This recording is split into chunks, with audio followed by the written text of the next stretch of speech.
Hello, I'm Allie. I'm Deb. Welcome to another episode of Coffee and Stilettos. Have you ever just had this moment where someone walks in and there's immediate conflict? What do you do? I know for myself, Run! heart races, fear strikes in. What did I do? What's happening? Deb's late for a call. What I are we gonna was do with late. conflict? Today, what we're going to talk about is conflict resolution.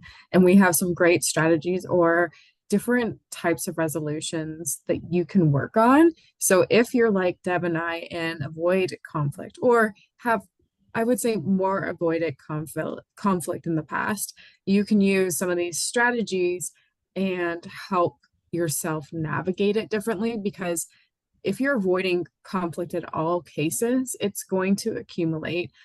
Resentment will build, and you're going to lose little parts of your voice, your integrity, and what you want. So I don't want you to completely avoid because I know, especially like in past relationships or past working environments, I would avoid everything at all costs to keep peace. However, the peace that I lost was a piece of my Mhm. own mind, and I personally wouldn't recommend it. So there's going to be strategies today that we're going to talk about, and you can just, pick and choose, put someone for size, and hopefully that will help you when you run into the next conflict, the next disagreement, and grow stronger in your voice. So, Deb, I know I touched a little bit about how I feel about conflict, and I'll describe a little bit more.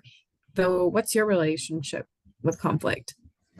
I absolutely dislike it. I don't know. There's this, and I guess we talk about energy, and sometimes you just walk in the room and that person is just like they're out for a good fight, and Mm, that's not me, and I believe so wholeheartedly that there are better ways to live with a more positive mindset, and I think there's more opportunity. I don't know to resolve issues in a manner that is not yelling, screaming, so assertive and aggressive. That's not me by any means, and I think there's a lot of times when I would just avoid. But I think you're right though. There's so many. I think there's opportunity in conflict too to come to understanding with other people or other people's points of view, depending on what it is. So I think there's opportunity anytime you're met with obstacles, conflicts. I think there's an opportunity to learn, grow, and evolve as a better person as a result of it. I love that. And I think it was changing my perspective on conflict because I I think growing up thought that conflict was bad. It went to like yelling, screaming, someone's got to lose, and someone did something wrong. And that doesn't have to be the case because you're going to be hit up with conflict and you're going to share ideas that maybe people don't enjoy, or you're dealing with customers, family, whatever relationships. It's going to happen everywhere. So it's changing the perspective, the narrative of conflict is just a different perspective of someone else. And how do you want to navigate it? And it's tough, especially when emotions are running high and there is different triggers, especially from childhood.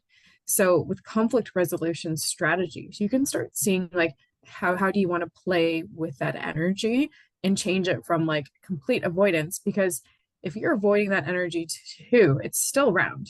It doesn't just go away, or it's going to keep on hitting you up harder and harder until maybe you snap. And I know for myself, I came to a point one time that I would try to accommodate everything as like an office manager, make sure things would happen. We had a merger and acquisition, so things were very stressful. And then I was playing this great, I'm going to just keep peace with everyone, with the meetings, until I was like literally like a little pretzel, bending schedules and my own time. And I became very resentful and I lost it one day at work so badly that I told my boss I was leaving for the day. And he simply looked at me and was like, yeah, See you later. you should leave. And I was like, I gotta go. And I stopped because that's where my brink was, that I had avoided conflict. I had avoided doing my needs for so long that it came to a point where I literally bursted at the seams and had to leave for like mental health. So that's where I'm saying at some point, conflict and learning how to embrace it and feel safe is important. And sometimes people you might not feel safe around. However, there is times that you can start building and cultivating that, especially in the workplace. I'm wondering if there's any scenario, or I'm going to give you a scenario, and is avoiding a good strategy when you feel like maybe you're being attacked, or there's just there's nothing else to be said. When somebody is verbally attacking you, I'm a big believer, I don't need to come to the table to every conversation I'm invited to. And some people are just are bullies. And is avoidance a good strategy, in those scenarios? Because I've been on the receiving end, and sometimes I believe silence is golden, where no response is absolutely a response. And I'm just wondering your take on that. Do you believe that avoiding those scenarios where you are feeling so attacked, and somebody is being so aggressive, and not even to the point of just having a civil conversation, they're just like verbally abusing and attacking you? Do you believe that's a good strategy? I think to a point, however, I would also say, like, just acknowledge that you're going to avoid this and maybe ask yourself, like, how come you're attracting this, or what has this done to your mental health, so you can move through it instead of shoving it down and making it Sure. okay. And also staying in this situation. Like, if you keep on avoiding that negative boss and then you keep on going into work and then you're avoiding the conflict and hoping that it's going to go away, I don't feel like that is the case, and it can be very unhealthy. And like, people throw out narcissistic tendencies all the time. I personally don't want to use it because I'm not someone who can diagnose that. However, I think that there is sometimes, like, just avoiding like the little nuances. It's kind of like pick your battles. And that's what I've learned as a stepmom. Like, sometimes you just avoid some of it because this isn't my battle, or this isn't something of a conflict that I want to take on. And it could be like more of like smaller things, because I know that it's like my little nuances, and it's not a big nuance that I want to take on. So I avoid that little bit of conflict. Like, put the dishes in the dishwasher, not just the sink. And those are little minor. However, they can build up over time. So I think if I'm choosing to avoid, I have to surrender and be okay that that's what I'm doing. I like that. And I think maybe in that moment, in the scenario that I was just speaking about, in that moment, I think it's okay maybe to walk away and then come back to it with a fresher perspective, and maybe everybody, when cooler heads prevail, that might be a better option than just completely avoiding it. Mm. What The next one I about, would say yeah, is competing. Yeah, like yes, our conversations, like, I am in it to win and I'm here to compete because what I know is right. That's what I feel when I hear competing, when there's conflict. Like, what I know to be true is right, and I'm going to compete. I'm going to make sure my points are across. And I feel like it is maybe more of like the assertive type of conflict resolution. And I do see in some of my relationship that they're very, very much is like competing. Like, okay, I want my perspective to be heard, and you're going to hear your perspective, and that's competing about what's happening. And both are very vocal on that. and I think it's just the assumption that you're right. Like, my point of view is right, and so no matter what you say, you're you're wrong. I'm right and you're wrong. So I'm not sure if that's a great strategy to use, unless we're talking about life or death, and like those are decisions based on somebody living or dying. But I don't think that's a great strategy to be used in business, or even in life in general. Like, competition, I'm more all about, which is the next strategy, collaboration. But we can still talk about competing. And I don't think that you successfully come to any sort of resolution if somebody is always the winner and somebody's always the loser. Mm-hmm. There's just, to me, like a rightness. And again, that can be great maybe to start off with conflict, because then at least it's bringing it to the forefront. Hey, this is my perspective. This is how I see things. And there is a bit of competitive combativeness into the conversation. And then I feel like the strategy, like you say, could move into collaborating. Okay, now that I've heard my voice, heard my perspective, my stand, because it's important. I think when we think of bigger world issues, this is really great, and how we could have a little bit more peace, collaborating. I also think of the word consensus. How can we both have a conversation and come to a mutual agreement where we're both okay with how it ends? We're collaborating. We're, I would say in group flow, I teach a technique of yes and. Okay, I love that. And have you heard of this perspective? So that to me helps build psychological safety, which I think is very important in the workplace, and reducing stress, which is really your forte. And bringing ideas together. Like, you might have an opinion, and you and I talk about different topics and stuff all the time, but you bring a certain amount of skills and strength in other things that I don't. And maybe I bring something that you don't have. But together, those ideas, it's like, how do we bring them together so that it's not necessarily I win, you lose. It's a win-win situation. And I think so many great ideas come from collaborating versus, just believing that your idea is the best one. I think that's where, you can change the world with, looking at other people's ideas and how can we take this idea and bring it together and create great things. I think collaborating is probably one of my favorite strategies when it comes to conflict resolution.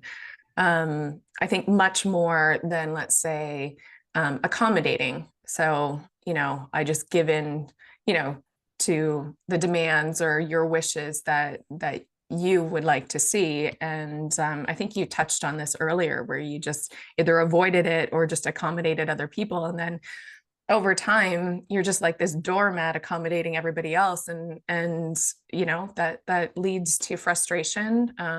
It might lead to the boiling point where you just go off and unleash whatever is pent up. So I think I've been there too, though, accommodating and just, trying to keep the peace all the time. But lots of times, if you're just keeping the peace, then there's probably not a lot of growth there, I don't believe. Like, if you're just like copacetic on how everything is going, I don't believe that you're in a growth phase of innovation and creativity. What are your thoughts? Well, I think for accommodating, sometimes it can be very convenient and necessary, especially in big groups or things. However, like asking yourself when you're accommodating people, like, is it going to create resentfulness, like little bit of resistance? And sometimes it's great to accommodate because you enjoy it. And I think that can be really good with conflict. Like, yeah, okay, like happy to accommodate this because it, like for me, some things just don't bother me, whereas others, Sure. when they're accommodating, it's like a big sacrifice. And that might, I think, look into your values and what that looks like for yourself. However, there's an energy when you're accommodating where you're maybe put out. And there's other times when I'm accommodating, I'm happy because then like I'm happy to do something for someone and Sure. they're happy to receive it. And I think that's like a giver's gain and people can receive that. Um, so I think sometimes it can, for the people pleasers, and that has been myself, especially if you're in more, and again, I don't want to completely stereotype women, though I find women in administrative positions or when there is a lot of male dominations accommodate different requests, or sometimes can be like more of the men people because that's what has been really perceived as a role that they can more easily do. And I think that's the point of when we're accommodating too much as women. And again, that those are blanket statements, so take them as you please. Though that's what I have found, especially when I was in technology. So like, oh well, maybe you can do this because this is easier for you. It's like, well, you can create your own freaking, like, I don't know, calendar invite. Like, I'm not your personal assistant. Like, I'm okay sometimes if someone was on the road. So it's like you're just on your computer as well. Like, go ahead, do it, right? So there is amount of like I think accommodating with conflict. It has to have that like pendulum swinging and check in so you're not building resentment against it, which comes to our final way, which is compromising. Um, I feel like sometimes compromising, you have to be willing to like be like, okay, this time I'll be able to do it. Maybe there's more boundaries set in place with this conflict resolution. And boundaries are really important to understand like where you're willing to kind of go to and maybe say like, you know what, this is a one-off. I'm willing to compromise in this situation given these facts and what's happening. However, going forward, let's keep this in mind that this isn't an everyday occurrence. And that could be a way of like addressing conflict, compromising, and then disclosing how you want to move forward. What are your thoughts about compromising? Yeah, I guess I would look at it like what is the final outcome that we're looking for, or what is the goal that we're trying to achieve here? And what am I willing to kind of give up in order to achieve that? And what are you willing to? So, you're splitting the difference between the two, and then you're both happy with the progression of where you want to go.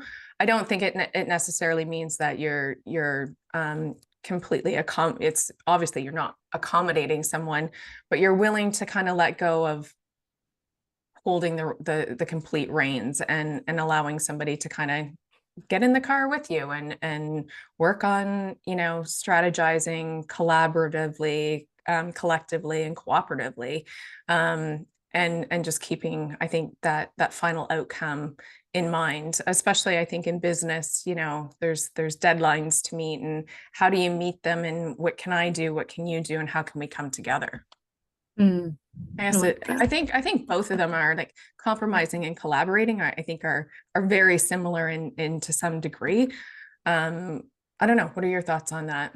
So like fairness to everyone, and really picking up I don't know, the positive attributes of what you can bring to the table, the positive attributes that I can bring to the table, and how can we collectively move on, so that we can achieve the outcome that we're looking for. Yeah, I feel with compromising, it's knowing that maybe you're not getting exactly what you want. Whereas when you're collaborating, you can come to consensus. It's like, no, this is like the best of both worlds. Probably the most true of what I would say is a win-win. Like when you're compromising, I would just be really leery of what you're giving up. And is it too much? Like, is it Sure. compromising too much? Whereas collaborating, it's like we join forces with a decision that is equal of both parts. And they are very similar. I think it would just be on perspective, though collaboration could lead to that final resolution that you're looking for in a more, I would say, like non-violent communication kind of way. And I think the thing is that you can intertwine strategies as you look at conflict, and I don't think you have to necessarily choose one. We've talked about 5 different conflict resolution strategies with you today, and we would love to hear what your strategy or go-to strategy might be. So make sure you drop us a line and let us know. We will be back next Thursday with another episode of Coffee and Stilettos. Don't forget to like, subscribe, and share. And we appreciate you being here so much. Have a great day, everyone. Thanks for listening. If you enjoyed the show, please share with your friends and rate and recommend on iTunes or Spotify or wherever you get your podcasts. There will be links to more great resources in the description.